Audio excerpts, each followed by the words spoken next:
Sir ये वाले जो इधर ऑर्डिनरी कोर्स में ट्रायल ओपन नहीं होते, मतलब मीडिया पे नहीं दिखाते, वो तो फिर मिलेगी ट्रायल होगा उधर, तो कैसे नहीं आम बंदे को जाने ट्रायल की अहमियत ही खत्म होगी ना, वो तो फिर ट्रायल नहीं करवाए वैसे ही फैसले करें। वो एक्सेप्ट करेंगे अगर वो लेके जाते हैं आपको इस ट्रायल की तरफ? हमारे पास चॉइस क्या है? उनके मुताबिक लेके जा नहीं सकते। अगर ओपन ट्रायल नहीं होता, अदालत में है, केस ही अदालत में है। अगर ओपन ट्रायल नहीं होता तो फिर आप क्या समझते हैं कि किस तरफ जाएगा मामला? तो जाएंगे हर लेवल पे एक एक का मुकाबला करूँगा, क्योंकि बोगस केसेस है। पहले इसलिए भाग जाते, दो तीन केसेस होते, मुझसे बाहर भाग जाते। एक तो मुदाइबा पेपर मेरे पे बाहर भाग जाता। अच्छा खान साहब, कल सलमान शहबाज को भी बाइज्जत बरी कर दिया गया है। वो जो मुकदमात मनी लॉन्ड्रिंग के बनाए गए थे, अब पूरा ख़ानदान जो है वो बाइज्जत बरी हो गया। क्या समझते हैं, कोई फिक्स मैच है? फिक्स मैच, इसमें कोई शक है? फिक्स मैच क्या मतलब? इससे ज़्यादा जुल्म क्या हो सकता है माशरे में कि आप 30 साल से चोरी कर रहे हैं। पहले आपके केसेस माफ़ हो गए मुशर्रफ के दौर में, अब बाजवा ने आके सारे केसेस माफ़ करवा दिए, इसमें कुछ शक? और सारे अपने दौर के भागे हुए हैं। दोनों बेटे नवाज शरीफ के अपने इनकी गवर्नमेंट में भागे हुए हैं, सागदार इनकी गवर्नमेंट में भागे हुए हैं।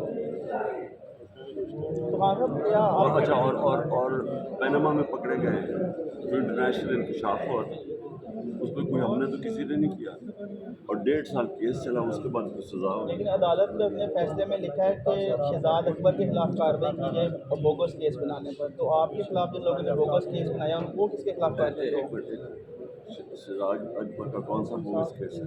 जो सलमान शहबाज और हमजा शहबाज में ऑर्डर में लिखा है कि जो वो केस है।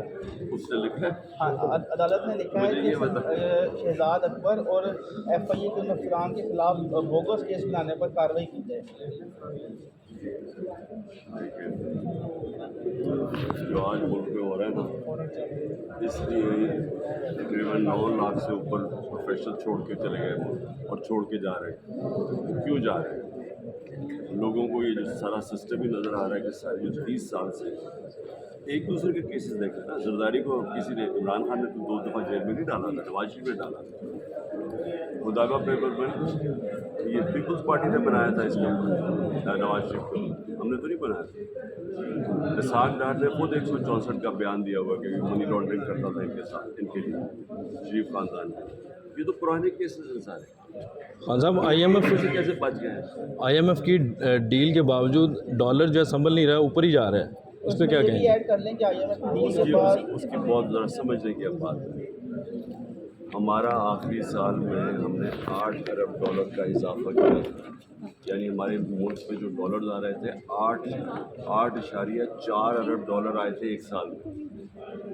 जब से हम गए एक साल में 8.6 अरब डॉलर मुल्क कम हो गया, यानी एक्सपोर्ट्स भी गिर गई, रेमिटेंसेस भी गिर गई। तो जब डॉलर कम आ रहे हैं, रिजर्व्स भी कम है, तो डॉलर के ऊपर तो प्रेशर पड़ना है, यानी रुपए पे प्रेशर पड़ना है। जब आपकी डॉलर इनकम ही कम होगी एक साल में, असल सवाल तो ये पूछ रहे हैं। जनरल बाजवा कहता है ना, मैंने ये बड़ी बुरी गवर्नमेंट कर रही थी तो मैंने बड़ा कारनामा मार रहा है ये सागदार वगैरह को ला के। उससे अब सवाल पूछे ना कि जो एक साल के अंदर डॉलर इनकम 8 अरब से ज़्यादा डॉलर से ऊपर गई थी हमारे आखिरी साल में, इनकी 8.5 डॉलर नीचे आ गई। तो जब डॉलर कम होगा तो रुपए पे प्रेशर पड़ना ही है। कौन से IMF का 3 अरब डॉलर आया है, तो 8.5 अरब डॉलर की आमदनी कम हो गई। वो तो कर्जा है, ये तो आमदनी कम हो गई। अच्छा खान साहब, उस्मान बुज़दार के हवाले से आप खान साहब आपने किसी खान साहब आपने कुछ खदशात का इजहार किया IMF टीम के सामने? IMF टीम के सामने किसी खदशात का इजहार किया कि जो IMF टीम के सामने? बात यह है कि मैंने जब आज से 1 साल पहले कहा था कि पाकिस्तान डिफॉल्ट की तरफ जा रहा है, तो उन्होंने कहा था इसके ऊपर वो चलाया जाए गद्दारी का केस, इन्होंने असेंबली में कहा था। आज अगर हम ये ना मदद करते हैं, IMF को कहते हैं कि हम हिमायत करते हैं, तो डिफ़ॉल्ट कर गया था पाकिस्तान। डिफ़ॉल्ट का मतलब ये है कि जो महंगाई है ये इससे दुगनी महंगाई हो जानी है। मतलब ये है कि पाकिस्तान हाइपर इन्फ्लेशन की तरफ चले जाना। तो ये तो आम गरीब ने तो वैसे और कुछ ले जाना था, इनके तो पैसे बाहर पड़े, इनको तो फ़र्क नहीं पड़ता। लिहाजा मुल्क को बचाने के लिए हम IMF का हमने वो किया, और वो हमने किया तब तक जब तक नई गवर्नमेंट आती इलेक्शन। स्वीडन के खिलाफ बड़ा भरपूर एहतजाज किया तहरीक इंसाफ ने, क्या इस सिलसिले को जारी रखेंगे आप? देखिए, वो तो सिर्फ सारी दुनिया में लोग निकले सिवाय पाकिस्तान। हमने इसलिए फैसला किया, हालांकि हमारे सारे वर्कर्स पकड़े हुए हैं, लोग अंदर डाले हुए हैं, जो बाहर निकलता है उसको पकड़ लेते हैं, लीडरशिप अंडरग्राउंड है, लेकिन यहाँ कोई एहतजाज ही नहीं था। तो इसलिए हमने बताने के लिए कि पाकिस्तान एक इस्लाम के नाम पर था और पुरअमन एहतजाज से एक मैसेज दी। हाँ सर, उस्मान बुज़दार के लिए आपने बड़ा प्रेशर बर्दाश्त किया, बड़ी कुर्बानियाँ भी दी, लेकिन जब उनके प्रेशर बर्दाश्त करने का टाइम आया वो तो निकल लिए। उस्मान बुज़दार पे उन्होंने बहुत प्रेशर डाला, बहुत प्रेशर डाला, वादा माफ हुआ बन। आज़म खान के ऊपर प्रेशर डाल रहे हैं, वादा माफ हुआ बन।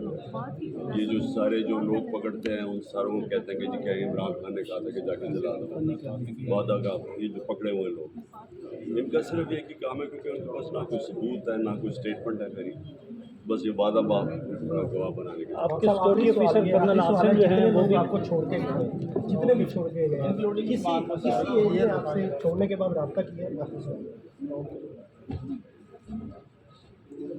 नाम बता दो और कहाँ गया है? अच्छा खान साहब, बनी गाला एक रात गुजारी है, तो कैसा महसूस किया आपने? जिस तरह का प्रेशर डाला है, अब ये सोचे ना, काफ, मैं सिर्फ आपको मिसाल दे रहा हूँ, अब जब सारी नून लीग काफ लीग में चली गई तो वो हमारे सामने हुआ था, इनके ऊपर 1% भी प्रेशर नहीं पड़ा जो कि इन्होंने हमारे लोगों पे डाला। 1%। सिर्फ एक कॉल गई थी एक मेजर की किसी की, बल्कि कॉल से पहले सारे चले गए।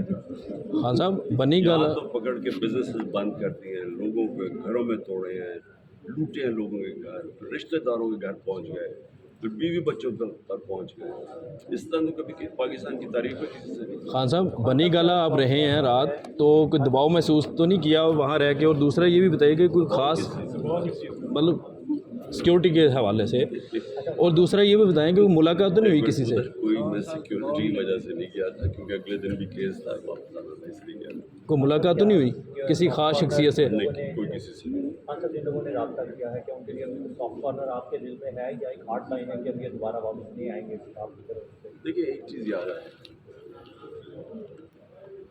जो आपकी कॉन्स्टिट्यूशन है उसका जो बेसिस वो ये है कि जो हाकमियत है वो अल्लाह की है, और उसके बाद उसके चोज़न रिप्रेजेंटेटिव, जो पब्लिक के चोज़न रिप्रेजेंटेटिव है, उनके पास है। ये कॉन्स्टिट्यूशन में है।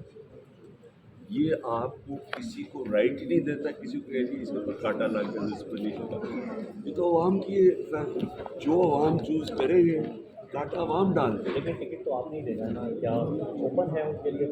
किन किन आप किन की बात छोड़ कर चलेंगे क्या? देखिए, वो केस टू केस बेसिस पे है। फौज चोरी के बारे में क्या राय है? वो मैं किसी की बात नहीं करूँगा, लेकिन केस टू केस बेसिस पे कईयों के ऊपर उन्होंने ऐसा प्रेशर डाला कि वो उनकी बर्दाश्त से बाहर हो गई। यानी उन्होंने इस तरह की हरकतें की। चौधरी परवेज़ इलाही ने प्रेशर बड़ा बर्दाश्त किया। बहुत, मैं बल्कि चौधरी परवेज़ इलाही को बहुत अप्रिशिएट करता हूँ।